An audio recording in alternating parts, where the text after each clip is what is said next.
ሰላም ዩቲዩብ ቤተሰቦቻችን እንደምን አላችሁ? ዛሬ በከተማችን በአዲስ አበባ አሉ ከሚባሉ ጥቂት ቅንጡ አፓርትመንቶች መካከል እዚሁ 22 ከድንበር ሆስፒታል ፊት ለፊት የሚገኝ አንድ አፓርትመንት ላስጎብኛችሁ። ተከታተሉ። Westside shit, Addis Ababa tune. It's that Westside shit, Addis Ababa tune. It's that Westside shit, Addis Ababa tune. It's that Westside shit, Addis Ababa tune. It's that Westside shit, Addis Ababa tune. ልክ ጀንበር ጠልቃ ደሞ ፀሐይ ስትወጣ አሚን ጨረቃ ያቺ ድንቡሎቃ ጋዳም ብዬ ደሞ እንቅልፍ እንዲመጣ ሐሳቤ ከደጃ ፍሷን ተበቃ። እንኳን ደህና መጣሽ። እንደት ነሽ? ሁሉ አሪፍ ነበር? ለያን ወደደሳችን እንኳን ደህና መጣሽ። ዴሞ ሪል ስቴት እንባላለን። ይሄ ደግሞ ዋና መስሪያ ቤታችን ነው። ቢሮአችን ላስጎብኝሽ። ሰው በተቋም ሁሉን አሟልቶ የሰጣት ከእግር እስከ ራሷ እንከን ማይወጣላት ሸጋናት ቆንጅዬ ውቢት አማላይ ናት እሷ አማላይ ናት አማላይ ናት። በድጋሚ እንኳን ወደ ድርጅታችን ዴሞ ሪል ስቴት በሰላም መጣሽ። ዳዊት እባላለሁ። እኔ በዴሞ ሪል ስቴት ውስጥ የሽያጭ አማካሪ ነኝ። እሺ ዳዊት አመሰግናለሁ። እንግዲህ ዴሞ በከተማ ውስጥ አሉ ከሚባሉ ሌክቸር አፓርትመንቶች ውስጥ አንዱ ነው ሲባል ሰምቼ ነበር የመጣሁትና እስቲ ስለ ዴሞ አንዳንድ ነገር በል። ልክ ነው። እንግዲህ ድርጅታችን ዴሞ ሪል ስቴት ከዚህ ቀደም ዴሞ ትሬዲንግ በሚል ሞስት ከ20 ዓመት በላይ ኢምፖርት ኤክስፖርት ላይ የሰራ ድርጅት ነው። አሁን ደግሞ ወደ ሪል ስቴት ሴክተሩ ገብቶ አሁን ላይ 3 ፕሮጀክቶችን ይዞ እየተንቀሳቀሰ የሚገኝ ሪል ስቴት ድርጅት ነው። ቤዚካሊ ዴሞ የሚታወቀው አፎርደብል የሆኑ ሌክቸር ቤቶችን ለከተማው ነዋሪ በማቅረብ ነው። ሌክቸርነታቸውን ጠብቀው ግን ስቲል አፎርደብል የሆኑ ቤቶችን በመሀል ከተማ ብቻ ለነዋሪ በማቅረብ ነው የሚታወቀው። መልካም። እንግዲህ ዳዊት አሁን ስናወራ እንግዲህ ሌክቸር አፎርደብል ሃውስ የሚል ነገር ያነሳል ነበርና ሌክቸር አፎርደብል ማለት ምን ማለት ነው? እስኪ በደንብ አብራራ። እሺ መልካም።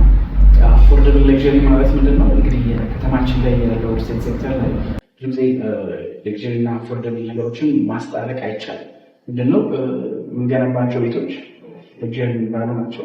ከሎኬሽን ጀምሮ፣ ከአሰራር ጀምሮ፣ ከፊኒሽንግ ኳሊቲ ጀምሮ ሌክቸሪ የሚባሉ ናቸው። ዋጋቸው ግን ውስጥ አፎርደብል የሚባሉ ናቸው። ደግሞ መሀል ላይ ያለው ነዋሪ አቅም ያገናዘበ አይነት ናቸውና አፎርድ መደረግ የሚችሉ ሌክቸሪ ቤቶችን ነው እየገነባ ያለው ማለት ነው።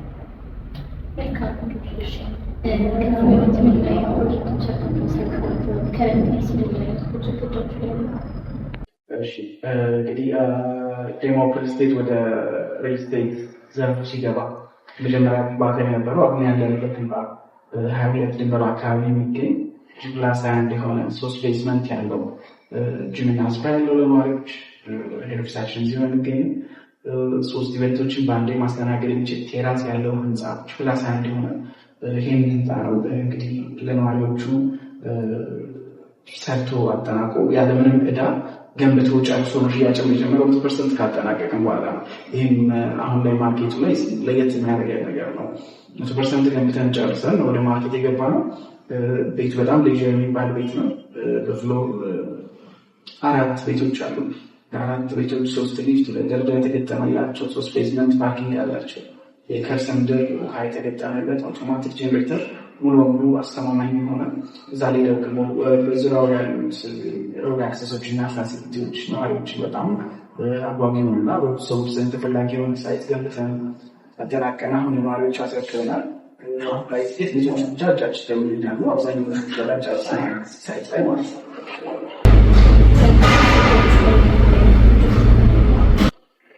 አሁን ላይ እጃችን ላይ 2 ፕሮጀክቶችን እየገነባ እንገኛለን። እንግዲህ ደግሞ ሪል ስቴት አንዱ የሚታወቅበት ነገር ግንባታዎችን በፍጥነት የመጨረስ ጉዳይ ነው። አሁን ላይ ደግሞ ሪል ስቴት ሴክተሩ ላይ በጣም አስቸጋሪ የሆነውን ነገር ነው። ገዢዎችም እጅግ የተማረሩበት ያለው ነገር የዴሊቨሪ ታይም ጉዳይ ነው። እንግዲህ እሱን ደግሞ እኛ ጋር ኢሹ ሆኖ አያውቅም። አሁን ወደፊትም ኢሹ አይሆን። ከዚህ በፊት እንዳልኩሽ ይህን የገነባነውን ፕሮጀክት በ2 ዓመት ጊዜ ውስጥ ነው ከቁፋሮ እስከ ፊኒሽንግ ጂፕላስ 1 የሆነ ህንፃ ነው መጨረስ የቻለው። አሁን ደግሞ 2 ፕሮጀክቶችን እየገነባ እንገኛለን። አንደኛው የሚገኘው ከቦሌ አዲስ አበባ ኢንተርናሽናል ስቴዲየም ጀርባ የሚገኝ ሳይት ሲሆን ይህ ሳይት ጂፕላስ 17 የሆነ 2 ቤዝመንት ያለው የንግድ ሱቆችና አፓርትመንቶችን የያዘ ህንፃ ነው። ይህ ህንፃ በ3 ወራት ጊዜ ውስጥ ብቻ አሁን 11ኛ ፎቅ ላይ ደርሰናል። እንግዲህ ወደ 12ኛ እየሄደ ነው።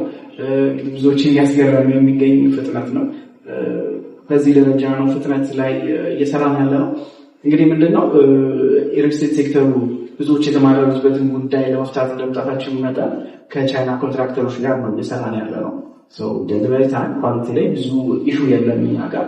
እንግዲህ ይሄ ፕሮጀክት የንግድ ሱቆችን የያዘ አፓርትመንቶችን የያዘ በሽያጭ ላይ ያለ ፕሮጀክት ነው። እንግዲህ አፓርትመንቶችን ሱቆችን እየሸጥን ነው። ጥቂት ነው በእርግጥ ሱቆችም አፓርትመንቶችም አሁን ላይ የቀሩት አብዛኞቹን ሸጠን ጨርሰናል። እንግዲህ የንግድ ሱቆችን በ10% ቅድሚያ ክፍያ፣ አፓርትመንቶች ደግሞ በ70% ቅድሚያ ክፍያ እየሸጥን እንገኛለን። ሁለተኛው ፕሮጀክታችን ይህ ነው። ሶስተኛው ፕሮጀክታችን ደግሞ እንግዲህ ቦሌ ኤድና ሞል አካባቢ መሀል ከተማ ላይ እንግዲህ ቦሌ ማለት የከተማዋ እስትንፋስ ነች ተብሎ ይታሰባል ነው። እንግዲህ መሀል ከተማ ላይ መሀል ቦሌ ላይ ከቦሌ መድኃኔዓለም ፊት ለፊትም ደግሞ ከአለምነሽ ፕላዛ አጠገብ 1100 ካሬ ሜትር ላይ ያረፈ ህንፃ እየገነባ እንገኛለን። እንግዲህ ሰሞኑን ነው ህንፃ ምራዎች ያደረግነው ወደ ሽያጭ ወጣ ነው። ጂፕላስ 24 የሆነ 3 ቤዝመንት ያለው ጂምን ማስፋለ ነዋሪዎች የገጠመለት 2 የመዋኛ ገንዳዎች አፓርትመንቶች ከባለ 1 እስከ ባለ 4 መኝታ እንዲሁም የንግድ ሱቆች ወይም ደግሞ ለቢሮ አገልግሎት የሚሆኑ ከ20 ካሬ ጀምሮ እስከሚፈልጉት የካሬ አማራጭ በዚህ ህንፃ ላይ አካተን መጥተናል። እንግዲህ በብዙዎች ፍላጎት መሰረት ቦሌ ላይ አብዛኛው ሰው መዝናናትና መስራት እንጂ አይኖርም። ግን አሁን ላይ እኛ ቦሌ ላይ ነግደው ቦሌ ላይ ተዝናንተው ቦሌ ላይ ሊኖሩ በሚል ቦሌ ላይ ትልቅ ፕሮጀክት ይዘን መጥተናል ማለት ነው።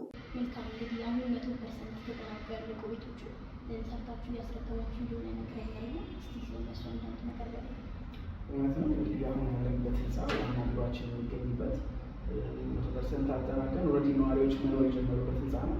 ይህ ህንፃ በጣም ለግዠሪ የሚባል ብዙ ፋሲሊቲዎችን ያሟላ ህንፃ ነው። ሄደን ደግሞ እያንዳንዱ ነገር በደንብ ማስጎበኘሽስ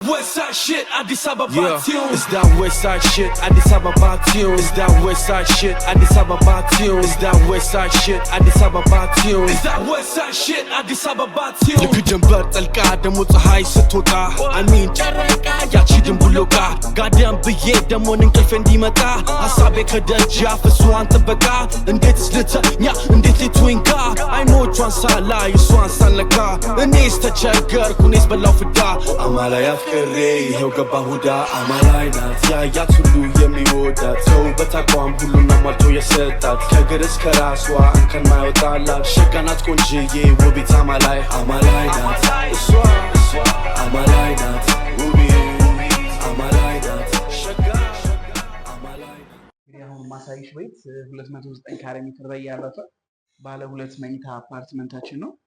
እዚህ ህንፃ ላይ እንደነገርኩሽ ባለ 2 እና ባለ 3 መኝታ ቤት አፓርትመንቶች ብቻ ነው ያሉ። ይሄኛው ትንሹ ካሬያችን 2 መኝታ አፓርትመንት ነው። እንግዲህ ሳሎኑ እንደምታዩ እንግዲህ ፈረስ ያስጋልባል በሚባል ደረጃ ሰፊ ሳሎን አለ። የራሱ ባልከን ያለው እንግዲህ እዚህ ቤት ላይ እንደምትመለከችው ወለሉ ኤችዲኤፍ ፐርኬ ነው ወይም ደግሞ ሃይ ዴንሲቲ ፋይበር ፐርኬ ነው። ውሃን መቋቋም ይችላል። እርጥበት ምንም የሚያሰጋው ነገር አይደለም። ከዛ ውጭ ደግሞ ላይቶቹ ለአይን እንዳይረብሹ ተደረገው የተሰሩ ግን በቂ ብርሃን እንዲኖር ተደርጎ የተሰራ ቤት ነው። እንደምታያቸው የተሰሩበት ፊኒሽንግ ማቴሪያል ኳሊቲያቸው እጅግ ላይን የሚማርክና የሚያጓጓ ነው ለመኖሩ። እዚህ ቤት ደግሞ ቤቶችን ስናስረክብ ኪችን ካቢኔት፣ ቁምሳጥን ሰርተን ነው የምናስረክበው። እዚህ ቤት ነዋሪዎች ሲመጡ አልጋና ሶፋ ብቻ ነው ይዘው የሚመጡት። ከዛ ውጭ ያለውን ነገር እንደምታዩ ተዘጋጅቶ ነው የሚጠብቃቸው ማለት ነው። ሳሎኑን ይሄንን ካየን ወደ ዋናው መኝታ ቤት እንግባ። ቤድሩሙን ሳሳይሽ ማስተር ቤድሩማችን ይሄንን ይመስላል። የራሱ ቆንጆ የሆነ ባልከን ያለው ቁምሳጥን ተገጥሞለት ነው የሚመጣው። ራሱ ድሬሲንግ ቴብል አለው። በተለይ ደግሞ ለሴቶች ቆንጆ የሆነ ስፔስ አለው። ከዛ ተጨማሪ ደግሞ ይሄኛው ማስተር ባዝሩማችን ነው። እንግዲህ በጣም ፕሪሚየም በሚባሉ እቃዎች የተሰራ ነው።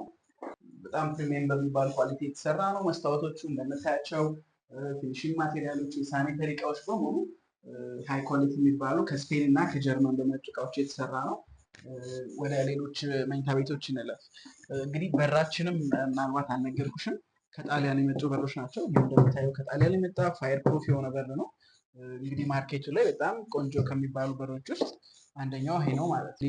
አሁን ደግሞ ወደ ሁለተኛው መኝታ ቤታችን እንሄዳለን። ሁለተኛው መኝታ ቤታችን እንደምታየው ሰፊ የሚባል ነው። እንደምታዩ በቂ የሚባል ብርሃን የሚያስገባ ባልከኒ ያለው በቂ የሚባል ስፔስ ያለው ነው። እንደምታዩ እዚህ ጋር ባልከኒ ያለው ሲቲቪ ያለ ቦታ ነው ማለት ነው።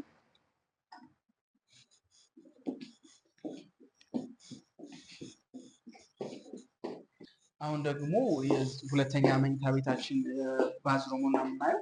ይሄኛው ላውንደሪ ስፔሳችን ነው። የራሱ የሆነ ላውንደሪ ስፔስ አለው። በተጨማሪ ደግሞ የራሱ የሆነ ባዝሩም አለው ማለት ነው። እንዲህ ለባዝሩሞቻችን ከናቹራል ቬንቲሌሽን ተጨማሪ ኤሲ ዳክት እንገጥማለን ማለት ነው። እንግዲህ እዚህኛው ህንፃ ላይ ሙሉ በሙሉ ኦፕን ኪችን ነው የተጠቀምነው። ሞደርን ላይፍን የሚያሳይ ቤት ስለሆነ ሙሉ በሙሉ ኦፕን ኪችን ናቸው። ኪችን ካቢኔቶቻችን በዚህ ደረጃ ነው የሚረከቡት። ሳከር እንገጥማለን ለእያንዳንዱ ቤት። ከዛ ውጭ እያንዳንዱ ነገር በዚህ ደረጃ ነው የሚረከበው። እንደምታዩ ከርሰ ምድር ውሃ ነው የምንጠቀመው። ውሃዎች አሉ። እነዚህ ነገሮች እኛ ጋር አሳሳቢ ጉዳይ አይደለም። የውሃ መጥፋት፣ የመብራት መጥፋት የሚያሳስበን ጉዳይ አይደለም። አውቶማቲክ ጄኔሬተር አለ፣ ከርሰ ምድር ውሃ አለ። ስለዚህ ነዋሪዎቻችን በእነዚህ ጉዳዮች አይስሙም ማለት ነው፣ ስጋት ውስጥ አይገቡም። እንግዲህ ይሄንን ካየን አሁን ደግሞ ወደ 3 መኝታ አንድ ቤት ላሳይሽ። አንድ አማራጭ አለ። እሱን ቤት ደግሞ ላሳይሽ። Westside shit, Addis Ababa tune. It's that Westside shit, Addis Ababa tune. It's that Westside shit, Addis Ababa tune. It's that Westside shit, Addis Ababa tune. It's that Westside shit, Addis Ababa tune. ልክ ጀንበር ጠልቃ ደግሞ ይህ ባለሶስት መኝታ ቤት 260 ካሬ ሜትር ላይ ያረፈ አፓርትመንታችን ይህን ይመስላል። ቅልፍ እንዲመጣ ሀሳቤ ከደጃፍ እሷን ጥበቃ እንዴት ስለተኛ እንዴት ሌትወንጋ አይኖቿን ሳላ የሷን ሳለካ እኔስ ተቸገርኩ እኔስ በላው ፍዳ አማላይ አፍቅሬ ይኸው ገባ ሁዳ አማላይ ናት ያያት ሁሉ የሚወዳት ሰው በተቋም ሁሉን አሟልቶ የሰጣት ከእግር እስከ ራሷ እንከን ማይወጣላት ሸጋናት ቆንጅዬ። ምናልባት እስካሁን ደግሞ ያልነገርኩሽ ነገር በራችን ነው። እንደነገርኩሽ ቅድም በሮቻችን የጣሊያን በሮች ናቸው። ማርኬቱ ላይ ካዝና በር የሚባሉ ናቸው። የካዝና አይነት ቲክነስ ያላቸው በሮች ናቸው። ባለ 7 ሎክ ናቸው። እንደምትመለከቻቸው እሳትን ለ3 ሰዓት ያክል መቋቋም የሚችሉ በሮች ናቸው። ከውጭ እሳት የሚነሳ 3 ሰዓት ያክል መቋቋም የሚችሉ ናቸው። ጥንካሬያቸውም የካዝና ያክል ነው። ለዛ ነው ካዝና በር የሚባሉት። በሴኩሪቲ ዋይዝ ሴፍቲ ዋይዝ ምንም ስጋት የሚያመጡ አይደሉም ማለት ነው። ስለዚህ ቤቱን ላሳይሻል። ይሄ ቤት ቅድም ካየነው ቤት የሚለየው የቅድሙ ቤት ሲቲ ቪው ሲኖረው፣ ይሄኛው ግን ማውንቴን ቪው ያለው ቤት ነው። ወደ የካ ተራራን ወደ መገናኛ ማሳየት የሚችል ወይም ደግሞ አዲሱ ጫካ ፕሮጀክት ወደሱ ቆንጆ እይታ ያለው ቤት ነው። እንደምታዩ በዚህ ደረጃ ነው የምናስረክበው ቤቶቻችንን 100% ያለቁ ሲሆኑ ወይም ደግሞ በፉል ፊኒሽ የገዟቸውን ቤቶች በዚህ ስታንዳርድ በዚህ ኳሊቲ በዚህ ፊኒሽንግ ማቴሪያል ነው የምናስረክበው ማለት ነው። ወደ ማስተር ቤድሩሙ ልውሰድሽ። የዚህ ቤት በጣም ውብና ቆንጆ ፓርቱ ማስተር ቤድሩሙ ነው። በጣም የሚገርም እይታ አለው። ወደ ማስተር ቤድሩሙ እንሂድ። እንግዲህ ማስተር ቤድሩማችን ይህንን ይመስላል። እንግዲህ ቅድም የነገርኩሽ ነገር አለ። ቁምሳጥን ገጥመን ነው የምንሰጠው። ግን ደግሞ ቁምሳጥኖቻችን በሙሉ ኤልኢዲ ላይት አላቸው እንደምትመለከቻቸው። ይሄው ነገር እቃ ማውጣት ቢያስፈልግ በደንብ በቂ ብርሃን አላቸው ውስጣቸው።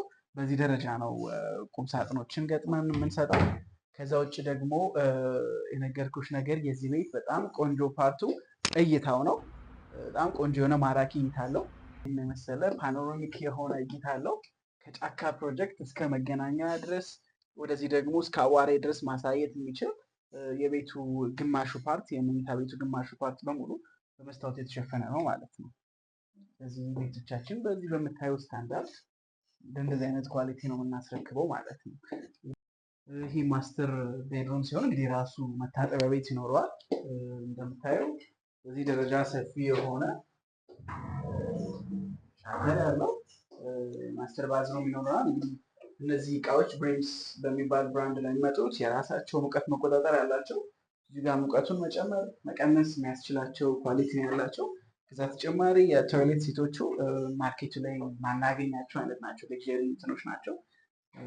መታጠቢያ መስታወቶቹ ብርሃን አላቸው የራሳቸው።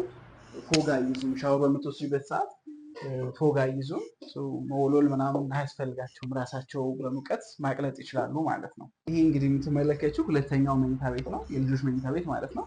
እንግዲህ የልጆች መኝታ ቤት ሆኖ ግን በምታየው ደረጃ ቁም ሳጥኖች የተገጠሙለት ሰፊ የሚባል ስፔስ ያለው ከነማጥኛ ስፔሳቸው የልጆቹ የራሱ ደግሞ ባልከኒ የተገጠመለት በዚህ ደረጃ ነው የሚሰሩት። በቂ ብርሃን የሚኖራቸው ልጆቹ ማጥናት ቢፈልጉ ውጭ ላይ ንፋስ መቀበል ቢፈልጉ በቂ ብርሃን ኖሮት፣ በዛ ላይ ደግሞ ይሄ ቤት በጣም ጥሩ ፓርቱ ሶስቱም መኝታ ቤቶች የጠዋት ፀሐይ ማግኘት ይችላሉ። ብዙ ጊዜ መኝታ ቤታቸው ላይ ብዙ ሰዎች የጠዋት ፀሐይ ይፈልጋሉ እና የጠዋት ፀሐይን እዚህ ቤት ላይ ሶስቱም መኝታ ቤቶች ላይ ማግኘት ይችላሉ ማለት ነው። ከዛ ውጭ ፊኒሺንግ ማቴሪያሎች ኳሊቲያቸው ቅድም በምናያቸው ስታንዳርድ የተሰሩ ናቸው። ብዙ ነገሮች ጥንቅቅ ተደርገው የተሰሩ ናቸው። እንግዲህ ቤቱ እንደምታዩ ነው። ከዛ ተጨማሪ የራሱ የሆነ ላውንደሪ ክፍል አለው። ባለሶስት መኝታ ቤቶች ላይ ምን አለን? የሰራተኛ ክፍል ለብቻው ከዋናው ቤት ተነጥሎ ለብቻው የተቀመጠ የሰራተኛ ክፍል አለን። የራሷ መታጠቢያ ቤት አላት። እንግዲህ ከዋናው ቤት ተነጥሎ ነው የሚቀመጠው ይሄ ሁሉ። ከዛ ውጭ ደግሞ አሁን እዚህ ቤት ላይ ለሳሎኑ የራሱ የእጅ መታጠቢያ እና ሽንት ቤት አለው። በዚህ ቤት አጠቃላይ 3 መኝታ ቤቶች፣ የሰራተኛ ክፍል ለብቻው፣ የሰራተኛ መታጠቢያ ቤት፣ ከዛ ውጭ ደግሞ 3 ደግሞ መታጠቢያ ቤቶች አሉት ማለት ነው እዚህ ቤት ላይ የምናገኘው። እዛ በተጨማሪ ደግሞ ቤቱን በጣም ማራኪ የሚያደርገው ነገር ቆንጆ የሆነ የጫካ ወይም ደግሞ የማውንቴን ቪው አለው።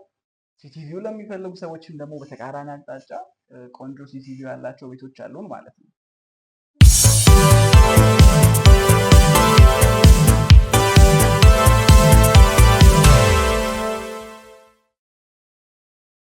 እሺ እንግዲህ ዳዊት እስቲ አሁን ደግሞ በግንባታ ላይ ስላሉ ፕሮጀክታችሁ አንዳንድ ነገር በል። እንግዲህ እንደነገርኩሽ ግንባታ ላይ አሁን 2 ፕሮጀክቶች አሉ። አንደኛው ከቦሌ አዲስ አበባ ኢንተርናሽናል ስቴዲየም ጀርባ ወይም ደግሞ ቦሌ 24 ብለን የምንጠራው ፕሮጀክታችን ነው። እዚህ ፕሮጀክት ላይ የንግድ ሱቆች እና አፓርትመንቶች አሉ። የንግድ ሱቆች ከ24 ካሬ ጀምሮ እስከሚፈልጉት የካሬ አማራጭ እንደሚፈልጉት የካሬ አማራጭ ድረስ መግዛት ይችላሉ። ምንድነው ያሉትን ሱቆች የሚፈልጉትን ያክል ስፔስ በካሬ መሸጥ እንችላለን። የንግድ ሱቆችን ከአንደኛ ፎቅ ከግራውንድ ፍሎር እስከ 4ኛ ፎቅ ድረስ ነው የሚገኙት። ቦታው የሚገኘው ከቦሌ አዲስ አበባ ኢንተርናሽናል ስቴዲየም ጀርባ ወደ 24 መሄጃ ወደ መገናኛ መሄጃ ጋር ከብሉ ስካይ ሆቴል እና ከሜሎዲ ሆቴል መካከል ነው የሚገኘው። እንግዲህ ይህ ህንፃ በጣም በአስገራሚ ፍጥነት የተገነባ የሚገኝ አሁን ላይ 11ኛ ፎቅ ላይ የደረሰ ይህን የምነግርሽ እንግዲህ የ3 ወር ፕሮግረስ ነው። ከ3 ወር በፊት መሬት ቁፋሮ ላይ ነበርን። በ3 ወር ውስጥ ግን እንግዲህ በሳምንት በአቨሬጅ 1 ፍሎር እየሞላን አሁን ላይ 11ኛ ፎቅ ላይ ደርሰናል። ይህ አፓርትመንት ቅይጥ ነው ወይም ደግሞ ሚክስድ ዩዝ ብለን የምንጠራው አፓርትመንት ነው። የንግድ ሱቆች ከታች አሉት። ከላይ ደግሞ ከ5ኛ ፍሎር ጀምሮ አፓርትመንቶችን ይዟል። አፓርትመንቶቹ ባለ 1፣ ባለ 2 እና ባለ 3 መኝታ አማራጮች ናቸው። ባለ 1 79 ካሬ፣ 80 እና 86 ካሬ አማራጮች ሲኖሩ ባለ 2 ደግሞ 98 እና 116 ካሬ አማራጮች አሉ። ባለ 3 ደግሞ 131 ካሬ ነበር። አሁን ላይ ግን እሱን ጨርሰናል። ግን ሌሎች አማራጮች ይኖሩናል። እንግዲህ ይህ ህንፃ አሁን ላይ እንዳልኩሽ በጣም በጥሩ ፕሮግረስ ላይ የሚገኝ አሁን በዚህ ፍጥነታችን ከሄድን በ1 ዓመት ውስጥ ሙሉ በሙሉ አጠናቀን ማስረከብ የምንችል ይመስለናል። አሁን በምንሄድበት ፍጥነት ከሄድን ማለት ነው። ለዛም የቻይና ኮንትራክተሮች የምንጠቀመው ፍጥነት ላይ እንደዚህ አይነት ነገሮች እንዳይፈጠሩ ነው። ሁለተኛው ደግሞ ቦሌ ዳውንታውን ብለን የምንጠራው ፕሮጀክታችን ነው። ወይም ደግሞ ከቦሌ መድኃኔዓለም አሊያም ደግሞ ቦሌ ኤድና ሞል አካባቢ ብዙዎች የሚያውቁት ኤሪያ ነው። በጣም ዳውንታውን ተብሎ የሚጠራ መሀል ከተማ የከተማ እስትንፋስ ተብሎ የሚጠራ ቦታ ነው። እዛ ቦታ ላይ አዲስ ፕሮጀክት ላውንች አድርገናል። ይህ ፕሮጀክት ከቦሌ መድኃኔዓለም ወይም ደግሞ ኤድና ሞል አደባባይ ፊት ለፊት አለምነሽ ፕላዛ አጠገብ የሚገኝ ፕሮጀክት ነው። እንግዲህ ግዙፍ የሆነ ፕሮጀክት ነው። G+24 የሆነ 3 ቤዝመንት ያለው በጣም ቅንጡ የሚባሉ አፓርትመንቶችን የያዘ 2 የመዋኛ ገንዳዎች ያሉት ጂምናዚየም እና ስፓ ያለው ለነዋሪዎቹ ብቻ አገልግሎት የሚሰጥ 3 ኤሌቬተሮች የተገጠሙለት ከግራውንድ ደግሞ እስከ 6ኛ ፎቅ ድረስ ሱቆችን የያዘ ሱቆችን በካሬ ከ20 ካሬ ጀምሮ እስከሚፈልጉት የካሬ አማራጭ ድረስ እየሸጥን እንገኛለን። አፓርትመንቶችን ደግሞ ከባለ 1 እስከ ባለ 4 መኝታ አማራጮች አሉ። በተለያዩ አቅጣጫዎች የተቀመጡ የራሳቸው ውበት ያላቸው ቦሌ መድኃኔዓለምን ኤርፖርት ቪውን ወይም ደግሞ ግሪን የሆነውን የቦሌ ሃይስኩልን ሜዳን ቦሌ መድኃኔዓለም አካባቢ ማየት ለሚፈልጉ ምርጫ አለን። አሊያም ደግሞ ሲቲ ቪውን ከኋላ ያለውን ኤሪያ ወይም ደግሞ አትላስን እና አብዛኛውን የከተማውን ክፍል ማየት ለሚፈልጉ ባለ 4 ባለ 2 እና ባለ 1 አማራጮች አሉ። በፊት ለፊት በኩል ደግሞ ባለ 3 መኝታ ቤት እና ባለ 1 እና ባለ 2 መኝታ ቤት አማራጮች አሉ። ኤርፖርት ቪው ያላቸው ወይም ደግሞ ቦሌ መድኃኔዓለምን እና ቦሌ አዲስ አበባ ኢንተርናሽናል ስቴዲየምን ቪው ያላቸው ቤቶች አሉን ማለት ነው። እዚህ ሳይት ላይ እንግዲህ አሁን ከነገርኩሽ በተጨማሪ ቦታው እንግዲህ በጣም የሚታወቅ ቦታ ነው። የቢዝነስ ኤሪያ ነው። ብዙዎቻችን ቦሌ ሄደን ነው የምንዝናናው። እንግዲህ ደግሞ ቦሌ አሁን ከመዝናናት አልፎ ከመነገድ አልፎ ለምን ወደ መኖሪያ ቦታ አይቀየርም በሚል ነው ወደዚህ ሎኬሽን የመጣ ነው። ብዙዎች ለመኖር የሚመኙት ቦታ ነው። ከስራ ቦታቸው ከመዝናኛ ቦታቸው በዎኪንግ ዲስታንስ ላይ የሚገኝ ሎኬሽን ነው ማለት ነው። ይህ ፕሮጀክት እንግዲህ አሁን ለበዓል ነው የተለቀቀው። ለበዓልም ልዩ ቅናሽ አድርገን እየጠበቅናቸው ይገኛለን። እጅግ ቅንጡ የሚባል ቦታ ነው። ቦታውም አፓርትመንቱ የሚሰራበትም የያዘውም አሜኒቲዎቹ በጣም ሌክዠሪ የሚያስብሉት ናቸው። ምናልባት እዚህ ህንፃ ላይ አሁን የጨረስነውም አፓርትመንት ላይ ቦሌም ላይ 24 ላይ የምንጠቀማቸው ሊፍቶች በሙሉ ሴኪሪቲ ዋይዝ አንዱ የሚነሳው ጉዳይ ስለሆነ አፓርትመንት ላይ እና 3ቱም ሎኬሽን ላይ የምንጠቀማቸው ሊፍቶች በጣም ሴኪርድ የሆኑ ኮመን ኤሪያዎችን ብቻ ማንም ሰው አክሰስ የሚያደርጋቸው፣ ከዛ ውጭ ግን አፓርትመንቶችን ማንም ሰው አክሰስ ማድረግ አይችልም ነዋሪ ካልሆነ በስተቀር። ለእያንዳንዱ ነዋሪ ካርዶችን እንሰጣለን።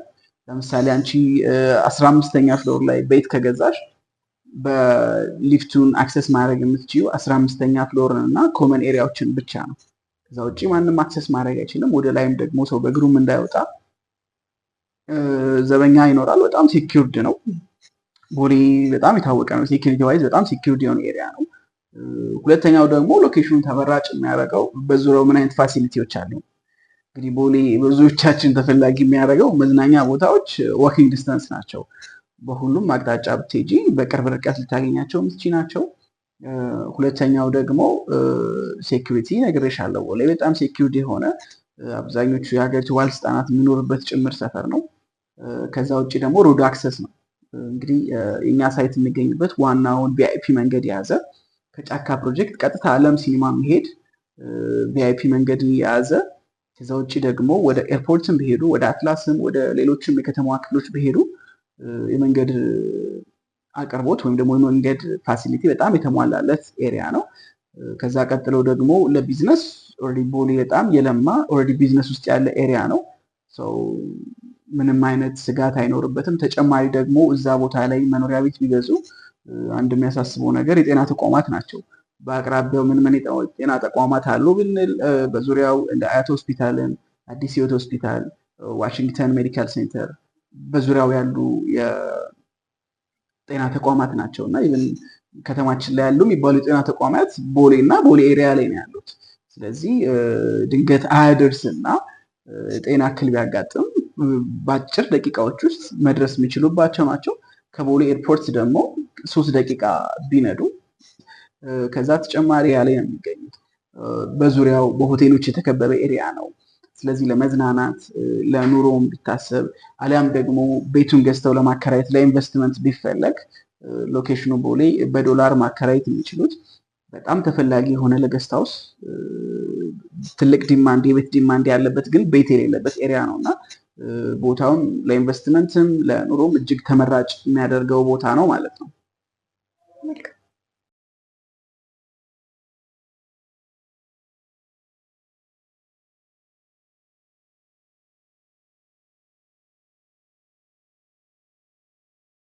እንግዲህ ቤቶቹን የማየናቸው በጣም ቅንጡ በጣም ሌክዠሪ ቤቶች ናቸው እና ቅድም የነገርከኝ እንግዲህ በጣም አፎርደብል ናቸው ስትል ነበረ እና ከፕራይስ አንጻር እስኪ እንዴት ነው? በደንብ ንገረን እስኪ ስለ ፕራይሳቸው። እንዳልኩሽ ቤቶቻችን አፎርደብል ሌክዠሪ ናቸው። ቅንጦታቸውን ጠብቀው ግን ስቲል አፎርደብል ደግሞ የሆኑ በዋጋ ነው የምናቀርበው። እንደመነሻ ያክል ምን አይነት ሲስተሞች አሉ? እንደ ፔመንት ሲስተማቸው እንዳከፋፈል ሁኔታቸው the more you pay the more discount you get። ተጨማሪ ብዙ ብር በከፈልሽ ቁጥር ተጨማሪ ዲስካውንቶችን እናቀርባለን። እስከ 20% ድረስ ዲስካውንት እናቀርባለን ካሽ ለሚከፍል ለሁሉም ሳይት ማለት ነው። ለመነሻ እንዲሆነን ለቦሌ 24 የሚገኘው ሳይታችን ላይ የንግድ ሱቆችን በካሬ ከ170 ሺህ ብር ጀምሮ እንዲሁም አፓርትመንቶችን ከ115 ሺህ ብር በካሬ እየሸጥ እንገኛለን። ለአፓርትመንቶች 30% ቅድሚያ ክፍያ ኤክስፔክት እናደርጋለን። እንዲሁም ለንግድ ሱቆች 10% ቅድሚያ ክፍያ ኤክስፔክት እናደርጋለን። እንዳከፋፈልሽ ደግሞ ተጨማሪ ዲስካውንቶች ይኖራሉ። ለምሳሌ 75% ለሚከፍል ሰው 15% ቅድሚያ ቅናሽ ይኖረናል፣ ዲስካውንት ይኖረናል። ወይም ደግሞ 100% በአንዴ ልክፈል ለሚል ሰው 20% ቅናሽ ይኖረናል። እነዚህ ዲስካውንቶች በሙሉ ለሶስቱም ሳይት አሉ። ወደ ቦሌው ሳይት ስንሄድ ደግሞ አፓርትመንቶችን እጅግ አፎርደብል ቦሌ ላይ ኤሪያ ላይ ካለው ዋጋ አንጻር እጅግ ጥሩ በሚባል ዋጋ እየሸጥ እንገኛለን። ከባለ 1 እስከ ባለ 4 መኝታ አማራጮች አሉ። ለሚያዝያ ወር ብቻ በሚቆይ ቅናሽ በካሬ 160 ሺህ ብር እየሸጥ እንገኛለን። ከዛ በኋላ ግን በሚቀጥሉት ወራት እየጨመሩ ይሄዳል። እንዲሁም የንግድ ሱቆችን ቦሌ ድና ሞል ሳይታችን ላይ በካሬ ከ350 ሺህ ብር ጀምሮ ለሚያዝያ ወር ብቻ በሚቆይ ቅናሽ እየሸጥ እንገኛለን። ወደ ሶስተኛው ሳይታችን ደግሞ 22 ድንበር ሆስፒታል ፊት ለፊት የሚገኘው ሳይታችን ነው። እዚህ ሳይት ላይ ደግሞ ዳውን ፔመንት ኤክስፔክት የምናደርገው 50% ነው። ነገር ግን ቅድም እንደነገርኩሽ ከ75% ጀምሮ ወደ ላይ ለሚከፍሉ ሰዎች ተጨማሪ ዲስካውንቶች አሉ እስከ 20% የሚደርስ። ስለዚህ የ22 ድንበር ሆስፒታል ፊት ለፊት የሚገኘው ሳይታችን ላይ 100% ተጠናቀቁት ጋር ጠቅላላ ክፍያቸው እንደ ቤቶቹ እያንዳንዱ ፕራይስ ስለሚላይ ከ24 ሚሊዮን ጀምሮ አለ። ወይም ደግሞ በካሬ ከ118 ሺህ ብር ጀምሮ እንደየቤቶቹ እንዳቀማመጣቸው እንደይታቸው ይለያያል። ነገር ግን ቅድም መጀመሪያ ላይ ያየነው ቱ ቤድሩም ቤት እንደምሳሌ እንዲሆነን ጠቅላላ ዋጋው 24 ሚሊዮን ብር ሆኖ በካሬ 118 ሺህ ብር ማለት ነው። እያንዳንዱ ቤቶች ደግሞ የተለያየ አቀማመጥ የተለያየ ፕራይስ አላቸው። ግን በማክሲመም እስከ 48 ሚሊዮን ብር ድረስ የሚሸጡ ቤቶች አሉን ማለት ነው። እንግዲህ እነዚህን ሁሉ መረጃዎች ሰጠውሽ። አንቺስ የትኛውን ቤት ለመግዛት ወሰንሽ ወይም የትኛውን ቤት ወደድሽው?